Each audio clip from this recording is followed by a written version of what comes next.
अब जब कोई इंसान पास्ट लाइफ में जाता है तो सबसे पहले हिप्नोसिस के थ्रू हम उसको लेके जाते हैं।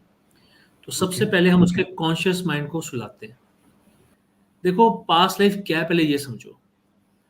हमारी लाइफ जो है ना वो 4 पिलर्स पे खड़ी है। जैसे एक टेबल होता है, टेबल के 4 पाए होते हैं। पहला पाया सबसे बड़ा तो यही है, पास्ट लाइफ के कर्मास। तो आप ये बोल रहे हैं कि पास्ट लाइफ का पिलर क्यों सबसे ज्यादा स्ट्रांग और इम्पोर्टेंट है? बिकॉज आपका वो एक तरीके से टेस्ट है। जैसे आपका मेडिकल टेस्ट होते हैं, उसी तरीके से वो एक तरीके से टेस्ट है आपके लिए, to find out the root cause. I think अपने कर्मों को लेकर के इंसान अगर सच में ये जान ले कि उनका क्या इफेक्ट है हमारी लाइफ में और इवन आफ्टर लाइफ में या नेक्स्ट लाइफ में या आने वाली और भी कितनी ही लाइफ्स में, शायद हर इंसान बहुत ज्यादा कॉन्शियस हो जाएगा। गुरप्रीत जी, आपका बहुत बहुत स्वागत विलासंस के इस पॉडकास्ट पर। Thank you very much, thank you for calling me here. आपका जब मैं प्रोफाइल पढ़ रहा था तो I found that you are a trained hypnotherapist, you are NLP practitioner, you are past life regression expert, you are also a licensed career coach. Sir, सबसे ज्यादा जिस चीज ने मेरा ध्यान आकर्षित किया है वो है past life regression therapy. I really want to know more about that, क्योंकि मैं आपको पहले let me just set the context of this podcast. मैंने एक बुक पढ़ी, मैनी लाइफ्स मैनी मास्टर्स, और मेरा जो पास्ट लाइफ रिग्रेशन थेरेपी को लेकर के जो मेरा पहला एक्सपोजर है वो यहाँ से आता है। कई साल पहले ये किताब पढ़ी थी और आज एक्चुअली के अंदर किसी पास्ट लाइफ रिग्रेशन एक्सपर्ट से बात करने का मौका मिल रहा है।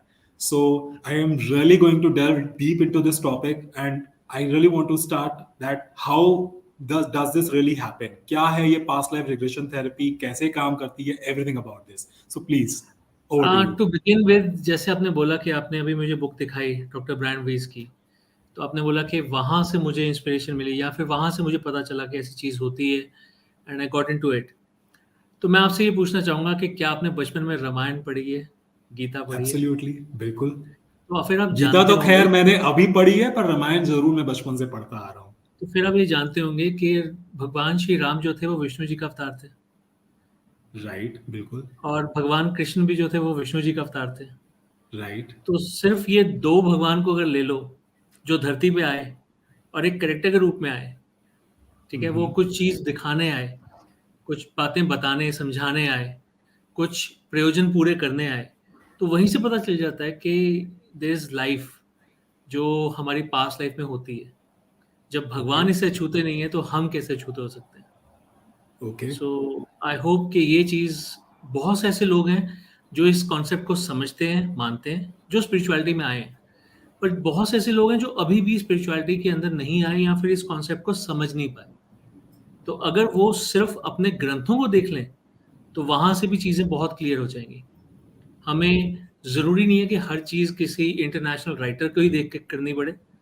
बहुत सी ऐसी चीज़ें हैं जहाँ पर हमारे जो पुराने जो ऋषि-मुनि थे, जैसे अब हम ऑपरेशन की बात करते हैं, किसी का ऑपरेशन कैसे होता है, ये आयुर्वेदा में जितना क्लियर बताया गया, उसी को लेकर आज एलोपैथी में वो काम होता है, वो सर्जरी होती है, ठीक है? तो हम अगर अपने पुराने ग्रंथों को देख लेंगे, तो शायद वो बहुत सारी चीज़ें जो क्लियर होंगी हमें, जो शायद हम आज के बाहर के राइटर्स को देख के करते हैं। सो ऐसे बहुत से राइटर्स हैं जिन्होंने हमारे गीता, हमारे और ग्रंथों के बारे में मेंशन किया है कि इससे हमें ये ज्ञान मिलता है, इससे हमें ये ज्ञान मिलता है। तो अगर हम सिर्फ अपने उन उन ग्रंथों को देख लें, तो ये पॉइंट कभी आएगा ही नहीं कि ये पास्ट लाइफ होता भी है या नहीं होता। And to be very honest with you, मैं सिख रिलीजन से हूँ। सिख रिलीजन में मूर्ति पूजा भी नहीं होती, जो राइट। कहा गया है, ठीक है? बट आज की डेट में अगर मेरे से कोई पूछता है, जब मूर्ति पूजा नहीं होती तो फिर पास्ट लाइफ कहाँ से होता होगा? बट ऐसा नहीं है। शिव जी का व्याख्यान गुरबानी में भी है। तो उसमें गुरबानी में कई सारे भगवानों के ज़िक्र किए गए हैं। भगवान राम का ज़िक्र किया गया है, शिव जी का ज़िक्र किया गया है। और अगर भगवान श्री राम का ज़िक्र किया गया है, शिव जी का ज़िक्र किया गया है, तो फिर इस चीज़ को कोई भी फैक्ट जो है, वो डिनाई नहीं करता कि पास्ट लाइफ नहीं होती। हर बार यही कहा जाता है कि अच्छे कर्म करो। हर हर कहते हैं ना कि मज़हब नहीं सिखाता आपस में बैर करना, जो कि राइट। आजकल बहुत होता है, राइट? तो जब हम ये अपने ग्रंथ को ढंग से पढ़ लेते हैं, चाहे वो गीता है, चाहे वो गुरबानी है, चाहे वो कुरान है, कुछ भी है, बाइबल है, हर जगह एक ही चीज़ बोली गई है कि आप अपने आप को पहचानो, और अपने आप को पहचानने के लिए अपने शरीर को पहचानना ज़रूरी नहीं, अपनी सोल को पहचानना ज़रूरी है। तो जब अपनी सोल को पहचानते हैं, जब हम अपनी सोल के साथ कनेक्ट होते हैं, स्पिरिचुअलिटी के साथ कनेक्ट होते हैं, तो फिर जो कोई कनेक्ट होता है वो समझ जाता है कि there is life between lives and there is life that we have already lived. तो ये चीज़ें तो समझ। मैं 100% आपके साथ में इससे अग्री करता हूँ कि हाँ, क्योंकि डेफिनेटली गीता में भी लिखा है कि हम बार बार मरते हैं, जन्म लेते हैं, मरते हैं, जन्म लेते हैं, आत्मा कभी नहीं मरती है। हमने जब डॉक्टर ब्रायन वीस की मैंने किताब पढ़ी, और मैंने एक्चुअली में जब पहली किताब पढ़ी उसके बाद मैं got so interested into the topic कि मैं उसके बाद में उनकी सारी किताबें जितनी भी उनकी आई हैं सब पढ़ चुका हूँ। एंड जी, देन जी। एवरी टाइम मुझे ऐसा लगा कि अम, ये बात सिर्फ इंटरनेशनल राइटर के लिखने की नहीं है कि एक इंटरनेशनल राइटर ने लिखा या वो साइकेट्रिस्ट हैं उन्होंने लिखा इसलिए हम उनकी बात को मान लेते हैं, या साइकोलॉजिस्ट ने लिखा उनकी बात को हम मान लेते हैं। यहाँ पर बात आती है कि हमें कोई हमारे ग्रंथों के अलावा बाहर से भी, क्योंकि ये तो हमारे जो स्क्रिप्चर्स हैं बिल्कुल, वो स्क्रिप्चर्स हैं, पर उसके अलावा आज के परिदृश्य में भी आज के लोग भी इस बात को मान रहे हैं थ्रू एक्सपेरिमेंट्स कि हाँ ये पॉसिबल है और ये होता आ रहा है। तो मेरा क्वेश्चन आपसे इस पे आता है कि क्या, क्योंकि आप एक्सपर्ट हैं, आई एम श्योर आपके पास में बहुत लोग आते होंगे, ये काम कैसे करता है लिटरली, मतलब मैं तो I am very intrigued about that, I really want to know about that, ये काम कैसे करता है एग्जैक्टली exactly? जब आप क्या किसी कोई आता है आपके पास में, आई एम श्योर कोई ना कोई समस्या के साथ में आता होगा। बहुत लिमिटेड लोग होंगे जो आते होंगे कि मजे के लिए, लेट्स सी हम पास्ट लाइफ में क्या थे या क्या होता है पास्ट लाइफ के बारे में, बिल्कुल, बिल्कुल। बट ज्यादातर लोग कोई ना कोई समस्या के साथ में आते होंगे, शायद वो ट्रू। उनकी फिजिकल है, मेंटल है, क्या है, गॉड नोस, बट वही होता होगा। तो कोई ऐसा example, without of course naming the patient, आप अगर बताना चाहें बता पाए प्लीज। देखिए, पहले मैं ना आपको इसकी वर्किंग बताता हूँ। मेरे ख्याल में राइट। उसके बाद एक्सपेरिमेंट जब मैं आपको एग्ज़ाम्पल्स दूँगा, तो वो ज़्यादा रिलेट कर पाएँगे। देखिए, इसके लिए ना हमें समझना पड़ेगा कि हमारा मन क्या है। अब हमारे मन को ना आप अपने लैपटॉप या अपने मेबी मोबाइल फ़ोन के साथ आप जोड़ के देख सकते हैं। देखिए, हमारा मोबाइल जो होता है उसके अंदर 2 तरह की मेमोरीज़ होती हैं, ठीक है? एक होती है रैम जिसे कहते हैं, एक स्टोरेज कैपेसिटी होती है। राइट। वैसे ही हमारा जो मन है ना, उसके भी अलग-अलग ब्रैकेट्स हैं। एक होता है, हमने ना मन के बारे में या फिर माइंड के बारे में सिर्फ़ ये सुना है, कॉन्शियस माइंड, सबकॉन्शियस माइंड। जैसे कोई सबकॉन्शियस माइंड को कोई लोग सुपर नेचुरल माइंड भी कहते हैं या फिर कुछ और नाम देते हैं, बट वो 2 तरह के माइंड जानते हैं। बट एक्चुअली अलग-अलग किस्म के कई माइंड होते हैं। जिन लोगों ने हिप्नोसिस सीखा हुआ है या जो लोग साइकोलॉजी जानते हैं, वो इस चीज़ को बड़े आराम से समझ सकते हैं, क्योंकि that is there in the books. ये बुक्स में है। अब कॉन्शियस माइंड जो होता है ना, उसका काम होता है किसी भी एक चीज़ के बारे में, जैसे अब पास्ट लाइफ की बात करते हैं, उसके ऊपर लॉजिक लगाना। आप पहले लॉजिक लगाते हो। लॉजिक कैसे लगाते हो? आप पढ़ते हो या आपको किसी ने वो बताया, तो आप उसके बारे में सोचते हो, ये सच हो सकता है, झूठ हो सकता है, क्या हो सकता है? फिर आप उसको एनालाइज़ करते हो by way of books, by way of reading material. वो गूगल पे भी हो सकता है, कहीं पे भी हो सकता है। आजकल तो चैट जीपीटी है, तो उसमें भी बहुत कुछ है। राइट। ठीक है? तो आपने लॉजिक लगाया, एनालाइज़ किया, and then you decide whether you have faith in it और not, whether you believe it और नॉट। तो ये जो काम है ना, ये हमारे कॉन्शियस माइंड का है। ये हमारी डेली एक्टिविटी में हर तरह के काम करता है। मुझे मान लीजिए आप जहाँ पे जिस सिटी में भी रहते हो, मान लीजिए मैं दिल्ली में रहता हूँ फॉर इंस्टेंस। मुझे मान लीजिए जाना है वेस्ट दिल्ली से ईस्ट दिल्ली, तो ओके। कई सारे राउट जाते होंगे, ठीक है? राइट। अब ये मेरे ऊपर है, मैं ये सोचता हूँ कि मुझे कौन-सा राउट लेना है। मुझे रिंग रोड लेना है या मुझे कोई और रास्ता लेना है, तो उसके लिए मैं क्या करूँगा? मैं हो सकता है गूगल मैप खोल के देखूँ। उसमें पता चलता है ब्लू लाइन कितनी आ रही है, येलो लाइन कितनी आ रही है और रेड लाइन कितनी आ रही है। So I will make it right. From there कि मुझे कौन-सा राउट पकड़ना है। यानी कि ये काम किसने किया? मेरे कॉन्शियस माइंड ने किया। कॉन्शियस माइंड ने, क्योंकि उसने लॉजिक लगाया, एनालाइज़ किया, फिर डिसाइड किया मुझे ये राउट पकड़ना है, राइट? ठीक है। आज ये पॉडकास्ट हो रहा है, आपने मेरी प्रोफाइल पढ़ी, उसमें से कुछ आपको ट्रैक किया, आपने आपने मेरे कई सारी चीज़ें बताई, hypnosis, NLP, career counsellor, but आपको जिसने अपील किया that was past life regression. Right और फिर आपने उसके उसी के टॉपिक के ऊपर आपने बुक पढ़ी हुई थी, इसीलिए यू गॉट अट्रैक्टेड, इसीलिए आपको ऐसा लगा कि हाँ मैं इसका इंटरव्यू ले सकता हूँ, पॉडकास्ट में इनवाइट कर सकता हूँ, राइट। तो वह वहीं पर आया कॉन्शियस माइंड, उसने लॉजिक लगाया, एनालाइज किया, डिसाइड किया। तो ये काम हो गया हमारा कॉन्शियस माइंड का, which is hardly 10% of our mind. उसका काम सिर्फ इतना है, रैम के जितना। अब आ जाते हैं सेकंड पार्ट पे, सबकॉन्शियस माइंड। सबकॉन्शियस माइंड जो है वो हमारे आज का स्टोरेज है। हम बचपन में इंग्लिश पढ़ते हैं, ठीक है, ए एंड द पढ़ते हैं, हमें पता है एंड किसके साथ लगता है, जब वॉवल्स आते हैं, राइट ठीक है। द कहाँ लगता है, जब एक चीज बहुत ही ज्यादा यूनिक है, the sun, Taj Mahal, right. Right तो हम ये चीजें सीख के आए, बचपन में सीख के आए, आज तो नहीं हमने पढ़ा, बट हमें वो बचपन की बातें हमेशा याद रहती हैं, हमारी वोकैबुलरी में वो बस गई। क्यों? क्योंकि वो उसके लिए हमने बहुत प्रैक्टिस की थी। Practice makes a man perfect. और वो जो चीजें हमारे कॉन्शियस माइंड से सबकॉन्शियस माइंड में इंग्लिश के फोल्डर में जाके सेव हो गई। हमने बचपन में मैथमेटिक्स सीखा था, हमने टेबल सीखे थे, याद है, 2 1 2, 2 2 4, 5 1 5, 5 2 10, याद है, सीखे थे ना। आज तो नहीं याद किए, नहीं पर मैं अगर आपको आज पूछूं 6 5 से कितना होता है, तो आप धड़ाम से जवाब दे दोगे 30। 30 वो कहाँ से आया? आपके सबकॉन्शियस माइंड के फोल्डर से आया, क्योंकि आपकी मेमोरी है वो आज की। आपने गाड़ी चलाना सीखा होगा, जिस टाइम आपने गाड़ी चलाना सीखा होगा तब AMT वगैरह नहीं थे, तो आपको पता था कि गियर 1 देना है तो मुझे कैसे क्लच छोड़ना है, गियर 2 होना है तो कैसे होगा, मुझे लेफ्ट टर्न राइट टर्न के टाइम पे क्या किन चीज़ों का ध्यान रखना है, पीछे देखना है, पीछे ध्यान रखना है, वगैरह वगैरह, ठीक है। तब तो ऐसा भी होता होगा, जब आप नए नए सीख रहे थे तो ऐसा होता होगा कि जैसे कि हो सकता है कि आप रोड डिवाइडर में मार दें, किसी गाड़ी से जाके ना टकरा जाए, फ्लाईओवर चढ़ते हुए कहीं ऐसा तो नहीं होगा ब्रेक लग जाए मेरी गाड़ी पीछे की तरफ टिल्ट कर जाए। होता था, मन में डर तो होता था। आज की डेट में जब आप गाड़ी चलाते हो तो आपको अगर कोई गलती से ओवरटेक कर लेना, गलत कट मार दे, तो आप on the at the same time आप अपने म्यूजिक सिस्टम को भी हैंडल करते हो, फोन भी कर रहे होते हो, और उसको दोबारा कट मार के समझाते हो कि भाई क्या हो रहा है। तो वो ड्राइविंग कहाँ पर आई, वो भी आपके सबकॉन्शियस माइंड में बैठी, राइट। अब उसके बाद आ जाता है जी सुपर स्टोरेज, जिसे हम प्रिमिटिव माइंड कहते हैं। अब उस प्रिमिटिव माइंड के अंदर आपके जितने भी पुराने रिकॉर्ड्स हैं, कोई बड़ी लाइफ का, कोई छोटी लाइफ का, हर तरह के रिकॉर्ड्स उसमें होते हैं।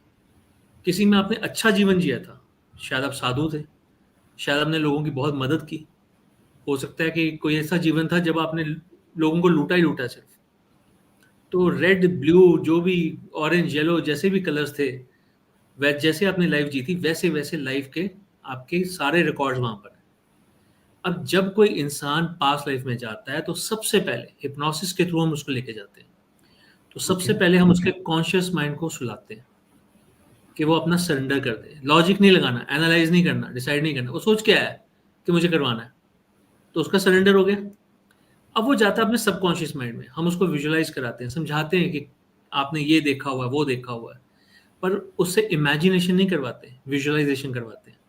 विजुअलाइजेशन का मतलब क्या होता है कि जो काम आपने कभी किया है अपनी लाइफ टाइम में, हर इंसान कभी ना कभी पार्क जरूर गया होगा, अमीर भी और गरीब। अमीर इंसान गया होगा वॉक करने के लिए, ठीक है, ठंडी हवा खाने के लिए, रिलैक्स करने के लिए। जो गरीब इंसान है वो शायद दोपहर को खाना खाने के लिए गया होगा कि ऐसी बैठने की जगह कहीं और नहीं मिलेगी, दो घड़ी आराम से लेटने के लिए। तो हर कोई पार्क में गया होगा, तो हो सकता है कि हम उसको विजुअलाइज क्या करें, पार्क कराएं। अब वो क्या देख रहा है, क्या महसूस कर रहा है, जब उसकी एक बार फीलिंग्स जागृत हो जाती है ना वहां पर, तो हम उसको लेके जाते हैं प्रिमिटिव माइंड में। और प्रिमिटिव माइंड के में जाते हुए हम वो बात बोलते हैं कि मान लो कि किसी की लाइफ में मनी ब्लॉकेज चल रहा है, तो मैंने ऐसा क्या किया था मेरे जीवन में, किसी पुराने जीवन में ऐसा कौन सा मेरा जीवन था जिसके कर्मों के कारण मुझे आज मनी ब्लॉकेज सहनी पड़ रही है।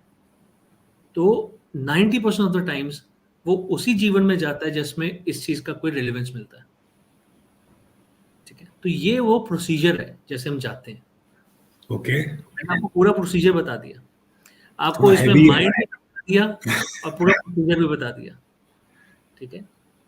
आई एम सेइंग थोड़ा हैवी है और मुझे प्रोसेस करने में एक्चुअली में टाइम लग रहा है। मैं ये सोच रहा हूँ कि जब आप उसको पास्ट लाइफ में लेकर जाते हैं तो वो एक्चुअली में कैसे सिर्फ उसी लाइफ में जाते हैं, जैसे आपने कहा कि मनी ब्लॉकेज है, तो मनी ब्लॉकेज क्यों है, तो वो 90% ऑफ द टाइम अपनी उसी लाइफ में जाएगा जहां पर उसका जो उसकी रूट्स होंगी मनी ब्लॉकेज की वहां मिल जाएंगी। मतलब I really fail to understand this कि ये देन हाउ डज दिस चलो मैं थिंग इसमें ना लर्नली आपको एक वर्क। एग्जांपल देता हूँ, एक एग्जांपल हाँ देता हूँ। जी, हाँ जी। अब आते हैं हम एग्जांपल पे, जिससे कि हम इसकी रेलेवेंस को समझेंगे, जो आप चाहते थे एक्चुअली। डन तो मेरे डन पास डन। एक सज्जन आए, ये बात है तकरीबन लॉकडाउन से पहले की बात है, लॉकडाउन ओके 2020 में लगा था, उससे पहले की जी। बात है। तो मेरे पास सज्जन आए, वो आके कहते हैं, I don't remember the city, और पता भी हो तो मैं बताऊंगा नहीं, नाम भी नहीं बताऊंगा।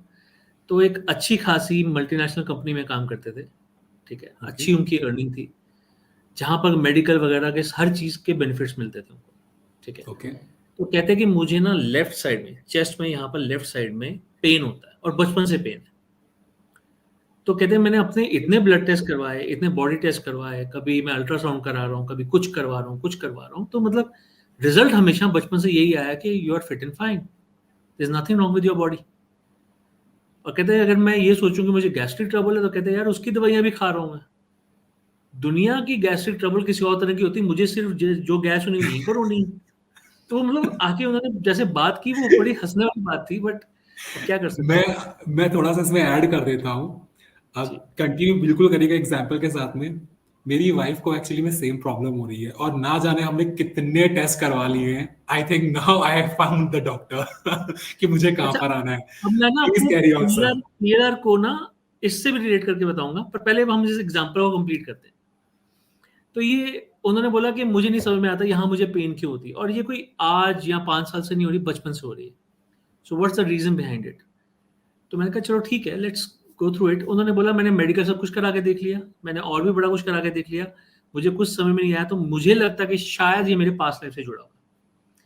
तो हम उनको सेशन में ले गए, सेशन में लेके गए, तो वी गॉट टू नो कि उन्होंने जो अपने बारे में बताया, तो उन्होंने बताया कि मेरा जन्म जोधपुर में हुआ था, मैं आर्मी में था, इंडियन आर्मी में था, और ये पोस्ट ये इंडिपेंडेंस की पास्ट बात लाइफ है। के बारे में बता रहे हैं?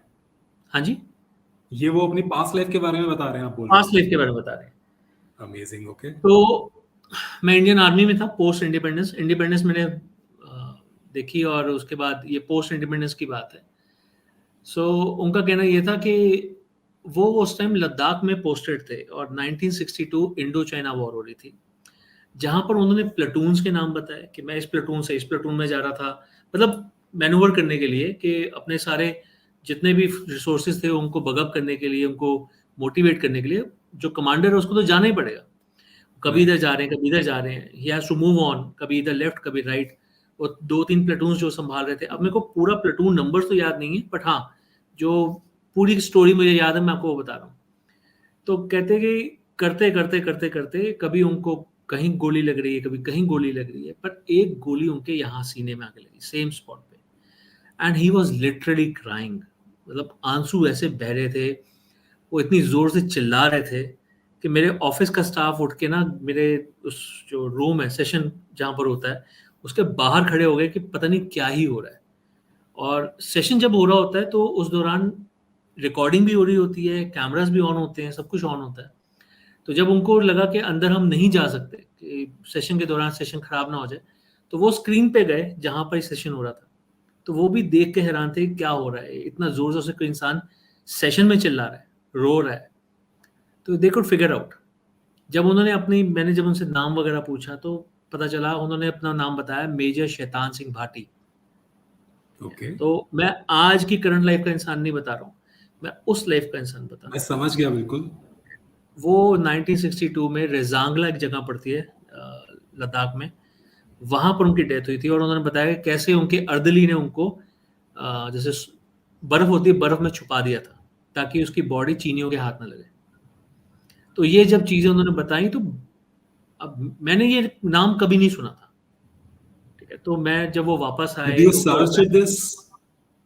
मैं वही बताने वाला था। तो जब इतना सब कुछ हुआ, तो पहले तो देखो, कोई भी सेशन हो, इतना जब कोई वाइब्रेंट हो जाता है ना, तो जो सेशन ले रहा है ना, जो जैसे मैं अब उनको नेविगेट कर रहा हूँ, एक घबराहट हमारे मन में भी आती है कि इतना लाउड हो रहा है, इज इट ओके? ऐसा लगता है कई बार इनको वापस लें जल्दी से जल्दी। पर फिर एक बात और भी होती है कि मुझे एक स्टेटमेंट देनी है, let all miseries fade away with the death of that family, of that body, ताकि वो दर्द जो सहते हैं वो उसी शरीर के, क्योंकि हम उनको डेथ दिखा चुके हैं, तो हमें ये भी एक एफर्मेशन देनी है ताकि उनकी जो मिजरीज हैं, जो आज वो पुरानी मिजरीज उनको आज तंग कर रही है, वो वहीं पर खत्म हो जाए, वो यहाँ ना लेके आए, वो इस चीज़ को एक्सपीरियंस करें। फिर जो वो सेशन मैंने उसको कंप्लीट किया, उसके बाद उनको पानी पिलाया, उनको चाय पिलाई, उनसे बातचीत की, पोस्ट सेशन एक्टिविटी जो होती है, तो उस दौरान वो बोलते बोलते फिर रो पड़े थे। तो एट लास्ट मैं कहा चलो आपने इतना कुछ बताया, चलो फिर ये नाम भी सर्च कर लेते हैं गूगल में, and I search it is there in Google. और जहाँ Amazing. जन्म लिया, जो जो किया, मतलब जैसे उन्होंने अपनी वाइफ को डिस्क्राइब किया था, अपने पेरेंट्स को डिस्क्राइब किया था, वैसे सब कुछ वहां पर, हर चीज तो अवेलेबल नहीं हो सकती, क्योंकि वो तो किसी ने लिखा है, जिसने जिया है वो उसने तो कुछ और ही जिया है ना। ठीक है, अब आपकी पर्सनल बातें तो आप ही जानते हैं, अगर कोई आपके ऊपर कुछ लिखना चाहेगा तो वो उतना ही जान लिख सकता है जितना वो आपको जानता है। उसी तरह से Right. जिसने भी लिखा था वो उतना इतना कंप्लीट नहीं था जितना उन्होंने बताया। Okay. ठीक है, तो ऐसा एक हुआ था, और उसके बाद मैंने एक दो बार उनसे फॉलोअप भी लिया, मैंने कहा अब आपके पेन का क्या हाल है? कहते मुझे पेन नहीं है। So that was one case. ठीक है, अब आ जाते हैं जी कि कई लोग हमें पास्ट लाइफ करवाना चाहते हैं, और वो ये सोचते हैं कि पास्ट लाइफ करवाने से शायद हमारे दुख खत्म हो जाएंगे। देखो पास्ट लाइफ क्या है, पहले ये समझो, हमारी लाइफ जो है ना वो 4 पिलर्स पे खड़ी है। जैसे टेबल होता है, टेबल के 4 पाए होते हैं। पहला पाया सबसे बड़ा तो यही है, पास्ट लाइफ के कर्मास। दूसरा पिलर है हमारा हॉरोस्कोप। अब हॉरोस्कोप क्यों? क्योंकि उस पास्ट लाइफ के कर्मास के बेसिस पे हमें एक फैमिली मिलती है, हम एक पर्टिकुलर टाइम पे, एक पर्टिकुलर जगह पे जन्म लेते हैं। ठीक है, तो इसी वजह से जो हमारी हॉरोस्कोप है उसमें सब कुछ हमारे प्रेजेंट का आ जाता है।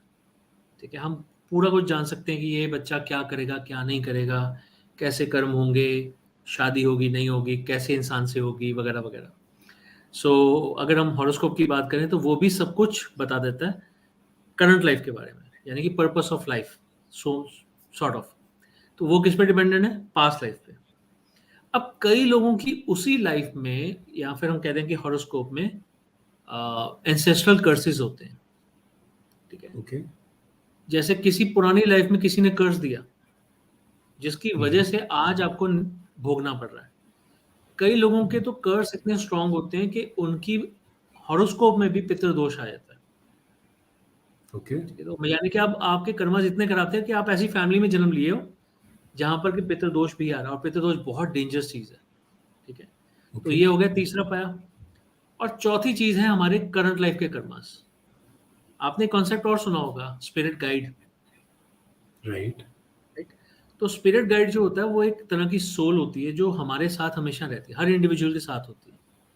जब बचपन में हम पहली बार कोई गलती करने लगते हैं ना, तो वो हमें एक बार हमें हाथ रोकती है, हमारा हमारा दिल ना ऐसा होता है जैसे पता नहीं कलेजा मुंह पे आ गया, बहुत बुरी तरह से एक स्टक हो जाता है, हमारी छाती होती है वो बहुत स्टक हो जाती है।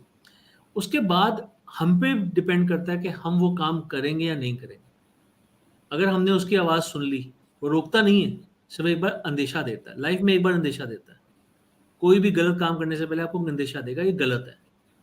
तो अगर रुक गए तो हमें अपने कर्मा सुधार लिए, पर अगर हम कर गए तो हमारे कर्मास में ऐड हो रहा है, तो उसके बेसिस पे हमारी अगली लाइफ चलेगी। तो ये 4 चीज़ें हैं, 4 पिलर हैं जिनके बेसिस पे हमारी लाइफ चलती है। Past life is one of the major pillars, जिसके ऊपर 3 पिलर टिके हुए हैं। अब लोग आते हैं ये सोच के कि हमारा निवारण हो जाएगा। अब पिलर जो है ना वो एक तरह का क्या है, मैं आपको समझाता हूँ। जैसे मान लीजिए किसी इंसान को फीवर हुआ है। ठीक है, अब नॉर्मल इंडियन टेंडेंसी क्या है कि हम 3 4 5 दिन हम क्या करते हैं, हम दवाई लेने के लिए डॉक्टर के पास नहीं जाते। राइट। सोचते हैं कि डॉक्टर फीस देनी पड़ेगी, हम खुद ही डॉक्टर बन जाते हैं। पैरासिटामोल खा लो, ये खा लो, वो खा लो, बस ठीक हो जाएंगे। तो हमारा डॉक्टरी जो है कई बार फेल हो जाती है। ठीक है, फिर हम जाते हैं जी डॉक्टर के पास, क्योंकि 3-4 दिन हो गए, बुखार ढंग से उतर नहीं रहा, उतरता है फिर चढ़ जाता है, उतरता है फिर चढ़ जाता है। डॉक्टर के पास गए तो डॉक्टर ने क्या किया, वही पैरासिटामोल आपको दे दी। ठीक है, थोड़ी बहुत एक आध गैस की गोली दे देता है, पेंटॉप दे देता है, या फिर साथ में एक मल्टीविटामिन दे देगा, एंटी एलर्जी दे देगा, पर एंटीबायोटिक नहीं देता।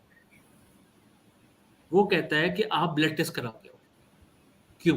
क्योंकि बुखार तो एक सिम्टम है, उसके कारण तो कई हो सकते हैं। कोविड होता है तो उसमें बुखार होता है, टाइफाइड होगा तो बुखार होगा, मलेरिया होगा तो बुखार होगा, कुछ भी XYZ हो जाए, मैं कहता हूँ छोटी सी लकड़ी अगर इसमें घुस जाएगी ना उंगली में, तब भी हाँ, बुखार हो इन्फेक्शन जाए। की वजह से बुखार हो सकता है, राइट। हमारे फेस पे एक्ने हो जाते हैं, अगर वो थोड़ा बड़ा हो जाता है या कहीं पे भी हो जाता है, तो उसकी वजह से भी बुखार हो जाता है। यानी कि वो एक सिम्टम है, वो बीमारी नहीं है, राइट? तो वो ब्लड टेस्ट करा के पता चलता है। अब वो मान लो कि बंदे को है टाइफाइड और हम उसको दवाई दे रहे हैं मलेरिया की, तो कैसे चलेगा? ये तो टाइफाइड भी खराब कर देगा। ऐसे ही राइट। होगा ना? तो राइट। वैसे ही पीलर का काम क्या है, वो सिर्फ ये रूट कॉज जानता है कि प्रॉब्लम कहाँ पर है। ओके, तो आप ये बोल रहे हैं कि पास्ट लाइफ का पिलर क्यों सबसे ज्यादा स्ट्रांग और इम्पोर्टेंट है? बिकॉज आपका वो एक तरीके से टेस्ट है, जैसे आपका बिल्कुल मेडिकल टेस्ट होते हैं उसी तरीके से वो एक तरीके से टेस्ट है आपके लिए, to find out the root cause. जी।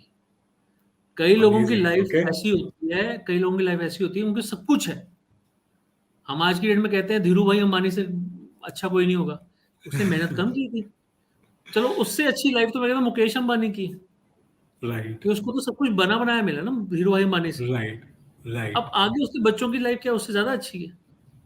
पर आप ये देखो कि उनके जो बेटे की लाइफ इतनी अच्छी है, तो पहले आपने देखा कि वो कितने मोटे थे, फिर पतले हुए, फिर दोबारा मोटे हो गए, वेट गेन किया, और बताया गया कि राइट। उनके कुछ प्रॉब्लम ऐसी थी स्टेरॉइड्स लेने की वजह से वो वेट गेन हो राइट। गया, राइट? राइट, बचपन से ही, यानी कि राइट। भगवान ने कोई दुख तो दिया ना, हम्म।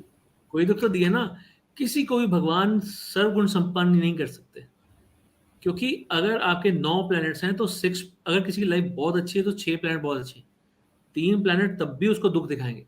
अरे सोचो तो सही, अगर इतनी अच्छी लाइफ थी तो उसने अपनी लाइफ में किसी और की डेथ होते हुए कैसे देख ली? क्या वो कभी गिरा नहीं होगा खेलते हुए? चोट लगी?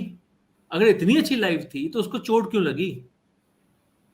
तो ऐसा आप नहीं सोच सकते कि किसी की लाइफ बहुत अच्छी होगी और किसी की लाइफ बहुत बुरी होगी। जो जिसकी लाइफ के 6 प्लैनेट्स खराब होते हैं उसको भी भगवान 3 प्लैनेट अच्छे देता है, ताकि कम से कम वो खड़े होने लायक तो बचे, सरवाइव तो करे, अपनी लाइफ का पर्पस हल तो करे। अगर वो 3 प्लैनेट नहीं देगा तो वो तो फिर वही काम करेगा, सुसाइड कर लेगा। सुसाइड करने का मतलब आप मनुष्य योनि से पीछे चले गए, किसी और योनि में चले गए। तो ये बहुत ही डीप कॉन्सेप्ट है। अच्छा, तो मैं इससे रिलेटेड एक क्वेश्चन पूछूंगा। किसी ने एक्चुअली में बहुत बुरे कर्म किए हैं अपनी लाइफ में, बहुत बुरे मतलब बहुत बुरे, जैसे आप आज की डेट में आप न्यूज़पेपर पढ़ो या न्यूज़ चैनल ओपन करिए, आपको दिख जाता है किसी ने 30 टुकड़े, 40 टुकड़े, 50 टुकड़े एक एक बॉडी के करके कहीं ना कहीं डंप कर दिया, लाइक दैट। और ऐसे वो एक नहीं, उन्होंने ना जाने कितनों के साथ में किया हुआ है। सो मैं ये समझना चाहता हूँ कि जब इंसान के कर्म इतने बुरे हैं, तो उसका जो नेक्स्ट लाइफ है उसके अंदर उनके किस तरीके के मतलब, क्योंकि पास्ट लाइफ से सब कुछ जुड़ा हुआ है, तो उनकी नेक्स्ट लाइफ जो होने वाली है वो कैसी है, और उनकी ये लाइफ ऐसी क्यों हुई, उसका कोई एक रीजन होता है? इस लाइफ में मैंने आपको उन्होंने इतने बताया। लोगों का क्यों मर्डर करा, वो भी इतने टुकड़े टुकड़े कर दिए, लेकिन किसी का तो आपने बोला ना कि जब पहली बार जब गलत करने जाते हैं तो कलेजा एकदम मुंह में आ जाता है। पर बिल्कुल। मे बी उसका आया हो, मे बी ना आया हो, God knows. But point is कि उसने इतने सारे बुरे कर्म कैसे कर दिए, not one not two, maybe multiple murders. So वो कैसे होता है, और then how that person is still like surviving with these many murders, maybe body refrigerated in the house only, and then वो जी रहा है, एकदम नॉर्मल लाइफ जी रहा है।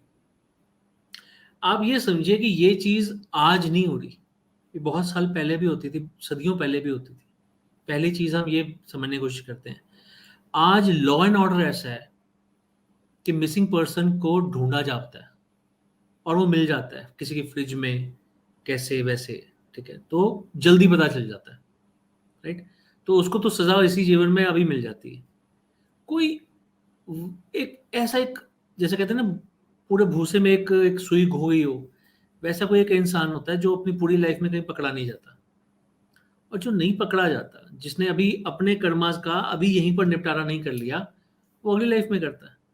हमें ना इसी वजह से बचपन से सिखाया जाता है, बुरे कर्म मत करो, नर्क में जाओगे, पकौड़ों की तरह तले जाओगे फ्राइंग पैन में, राइट। और अच्छे कर्म करो, ठीक है। अब कोई कहता है 72 मुहरे, कोई कहता है कि कुछ कुछ कुछ कुछ, ठीक है। तो छोड़ो उन चीजों को। पर आप ये बात समझ लो कि कोई स्वर्ग नहीं, कोई नर्क नहीं। वो जो स्वर्ग और नर्क है ना, वो यहीं पर है। अगर आप यहाँ पर उस अपने कर्मा के वजह से नर्क भोग के नहीं गए ना, तो अगली लाइफ को आप नर्क बनाकर आ रहे हो, और कुछ ना कुछ आपके साथ गलत होगा। अब जैसे मनी ब्लॉकेज है, फाइनेंशियल प्रॉब्लम्स हैं, रिलेशनशिप प्रॉब्लम्स हैं, आपको हर तरह से दुत्कार मिलता है। बहुत से लोग हैं। अब क्या रीजन है कि कोई एक बहुत आलीशान घर में पैदा हो और कोई एक ऐसी जगह में पैदा हो जहां पर शायद झोपड़ी भी नहीं मिल रही है उसको, नसीब हो रही, राइट, राइट। तो राइट। वो चीजें जो है वो आपके पुराने कर्मस की वजह से ही है। अगर आप उस जन्म में भोगना रह गया तो इस जन्म में भोग लोगे, और इस जन्म में रह गए तो अगले जन्म में भोग लोगे। पर एक चीज मैं आपको और क्लियर कर देता हूँ, ऐसा जरूरी नहीं है कि आज इस जन्म में जो आप कर रहे हो वो अगले जन्म में ही कवर हो जाएगा। कई लोगों के साथ ऐसा भी मैंने देखा है कि कई लोगों की लाइफ ऐसी हुई है जो 1600 समथिंग की थी, 1500 समथिंग की थी, वो उसके कर्मास अब भुगत रहे थे। पर बीच में ऐसा नहीं कि लाइफ नहीं आई थी उनकी, वो उससे पुरानी लाइफ के जो भोग रहे थे। यहाँ बीच बीच में कई बार ना कर्मा बनाने आते हैं। सो ऐसा जरूरी नहीं होता कि कोई, मान लीजिए 1980 में मरा है तो 1985 में जन्म ले लेगा या 1981 में जन्म ले लेगा, ऐसा जरूरी नहीं है। हो सकता है कि जो 1620 से लेकर 1680 तक जन्म जिया था, 60 साल का मान लेते हैं, उसके बाद भी आपने 5 जन्म ले लिए, छोटे बड़े जो भी मिलाकर। बट आप वो 1620 से लेकर 1680 वाले कर्मों के जो है आज पूरे करने आए हैं। तो ऐसा भी होता है, मल्टीपल कोई एक्सपीरियंस। एग्जांपल दीजिए, ये तो बहुत ही इंटरेस्टिंग है। आई नो, क्योंकि ये मैंने डॉक्टर ब्रायन की बुक में भी पढ़ा। जो प्रोटैगनिस्ट है, उसको जो प्रॉब्लम थी वो उसकी 500 साल बाद, मतलब जो भी पहले की जो लाइफ थी वहां से कनेक्टेड थी, उसकी जो रूट कॉज थी इस लाइफ की। क्योंकि आपने इस विषय को छेड़ा, I really want to know कि कोई एग्जांपल है आपके पास में ऐसा जो आपके एक्सपीरियंसेस पास में ऐसे आया। बहुत सारे हैं, ऐसे बहुत से एक्सपीरियंसेस हैं। आ, उसमें देखिए, मैं ना ऐसे एक्सपीरियंसेस ज़्यादा मेरे पास जो आए ना वो थोड़े हॉरिबल आए हैं। तो मैं ओके, नहीं जानता कि वो हमारे श्रोता जो हैं वो सुन के क्या सब महसूस करेंगे। नहीं नहीं, प्लीज गो अहेड। एक एक मेरे पास आए थे, वो थे जैसे किन्नर थे, ओके, ठीक है। अब वो आए तो कहते कि मेरे को अपना पास्ट लाइफ करवाना है, कि मैं ऐसा क्यों जन्मा, राइट। मेरे साथ ऐसा क्यों हुआ। तो पहले तो देखो, आप समझते हो कि हमारी सोसाइटी कैसी है। पहले तो वो आते हुए झिझक रहे थे, अपॉइंटमेंट ली, 3 बार अपॉइंटमेंट लेके नहीं आए। ओके, चौथी बार आए तो उन्होंने मेरे को पहला क्वेश्चन ये पूछा था कि आप मुझे मेरी अपीयरेंस की वजह से जज तो नहीं करेंगे। तो ओके, मेरा मेरा आंसर यही था कि नो, नॉट एट ऑल। फिर उन्होंने अपने जेंडर के बारे में बताया, क्या आप मुझसे बात करेंगे। मतलब उनके अंदर इतनी इंट्रोवर्ट थे वो, या इतनी इन्फिनिटी कॉम्प्लेक्स था। तो मैंने कहा हाँ, मैं बात करूँगा, क्योंकि इंसान आ रहा है, मैं तो इंसान की तरह ले रहा हूँ उसको। अब लाइफ तो उसकी भी रही होगी कोई ना कोई पास्ट, सिर्फ मेल फीमेल थोड़ा ना होते हैं। राइट। तो अब जब हमने इनका पास्ट लाइफ देखा तो इनका एक्सपीरियंस ऐसा था, इट वाज मेरे ख्याल में 1580 का जन्म था, और 1600 समथिंग की डेथ थी, जो उन्होंने खुद ही देखा। और उन्होंने अपने आप को किसी गल्फ कंट्री में देखा। गल्फ कंट्री, आज की डेट में कंट्रीज अलग अलग हैं, तब तो एक पूरा पूरा, जैसे कहते हैं ना, आज की डेट में जो टर्की है उसे कंस्तुनतुनिया कहते थे, ठीक है। तो वहां ओके, पर देखा, और वहां पर वो एक जैसे हमारे यहाँ पे होता है ना, फांसी देने के लिए जल्लाद होते हैं, हाँ जी। वैसे ही वहां पर गला काटा जाता था। तो वो ऐसा कोई काम करते थे। तो गला काटने की वजह से नहीं हुआ। एक लेडी थी जिसके ऊपर वहां के जैसे शाह होते हैं या फिर जो मंत्री होते हैं, मंत्री की नजर थी। अब ओके। मंत्री की नजर थी तो वो अपनी बीवी को टाइम नहीं देता था, या उसकी तरफ अट्रैक्ट हो रहा था, वट। तो उसकी बीवी ने उस जल्लाद को बोला कि तू इसको उठा के ले जा, और इसकी जो प्राइवेट पार्ट है उसको बंद कर दे, जला दे। So this is what he did with that lady. तो जैसे उसने उसका जलाया, वही चीज उसके कर्मा में जुड़ गई। ओके।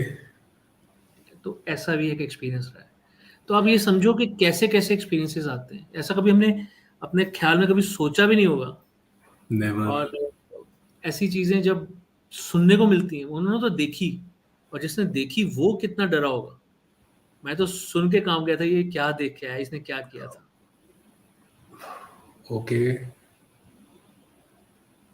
मतलब मैं थोड़ा स्पीचलेस हो रहा हूँ। मुझे आई एम रियली फाइंडिंग वर्ड्स। इनको जब ये एक्सपीरियंस हुआ तो आई एम श्योर बहुत ज़्यादा ट्रॉमेटिक होगा वो एक्सपीरियंस उनके लिए। बट इनका पर्पस क्या सिर्फ ये जानना था कि मैं आज इस लाइफ में ऐसा क्यों हूँ, या एक्चुअली कहीं ना कहीं उनके मन में एक भारीपन था जो कि इस पर्टिकुलर पास्ट लाइफ थेरेपी के बाद में थोड़ा हल्का हुआ? क्या था उनकी वो एज थी रीजन? अराउंड 35-36 की एज थी।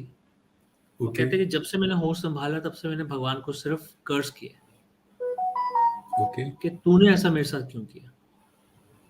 अब ये जानने का कारण ये था कि अगर मेरी गलती थी तो मैं उसे एक्सेप्ट करूं, और कितनी बड़ी गलती थी। और उसे देखने के बाद उन्होंने यही बोला था मुझे, जो मुझे बोल के गए थे। उसके बाद मेरा फॉलोअप नहीं हो पाया, या आप कह सकते हैं कि हमने जब एक दो बार उनको कॉल किया तो उन्होंने फ़ोन नहीं उठाया। तो उनका जो रिप्लाई था मेरे को, जो दे के गई थी, कि आज के बाद मैं भगवान को नहीं कोसूंगी या कोसूंगा। ये गलती मेरी थी, और जो मैंने गलती की थी मैं भुगतना भुगतना ही पड़ेगा। तो अब कम से कम मुझे शांति है कि मैंने किया था तो मुझे ऐसे भुगतना पड़ रहा है। आज से पहले मुझे ये शांति नहीं थी, मुझे पता ही नहीं था। तो मुझे लगता था कि भगवान ने मुझे पता नहीं किस कारण की वजह से ऐसा बनाया। अब कारण पता चल गया कि ये मेरी गलती की वजह से बना है। तो किसी ने तुम्हें कह दिया ऐसा कर दो। कर्मा कैसे बनते हैं? कर्मा सोच से बनते हैं, कहने से बनते हैं, कहने से। कभी भी कुछ बोलो तो बोलने से पहले सोचना चाहिए कि हम जो बोल रहे हैं उसका आफ्टर इफेक्ट क्या होगा। कोई दूसरा इस पे एक्शन लेगा तो उसके कर्मा नहीं बिगड़ेंगे, मेरे कर्मा भी बिगड़ेंगे। तो इसीलिए जब भी आपको कोई कह रहा है, अरे बुद्धि तो आपके पास है ना, आपको ये करना चाहिए कि नहीं करना चाहिए, भगा देता उसको। कर सकता था ना, कहता मैंने मार के उसको फेंक दिया कहीं, कुछ भी हो गया, कर सकता था। पर अब ने उसने ये काम नहीं किया। उसने वही किया वर्ड बाय वर्ड जो उसको बोला गया था। तो करके क्या मिल गया? अब अपनी जिंदगी ऐसे बिगाड़ रहे हैं ना। और जिसने वो हुक्म दिया था, वो मंत्री की बीवी ने, खातून ने, राइट। उसके साथ भी कभी कुछ हुआ होगा। थॉट तो उसका था ना। वो इतनी इतनी अपने अंदर कहते हैं ना कि अपने हस्बैंड को खोने की वजह से डरी हुई थी कि उसने ऐसा हुक्म जारी कर दिया कि ऐसा करो उसके साथ, मुझे ये चाहिए उससे। तो सोचो कि उसने कितना हॉरिबल सोचा। तो क्या वो बच गई होगी? उसके साथ भी कुछ हुआ होगा। You never know.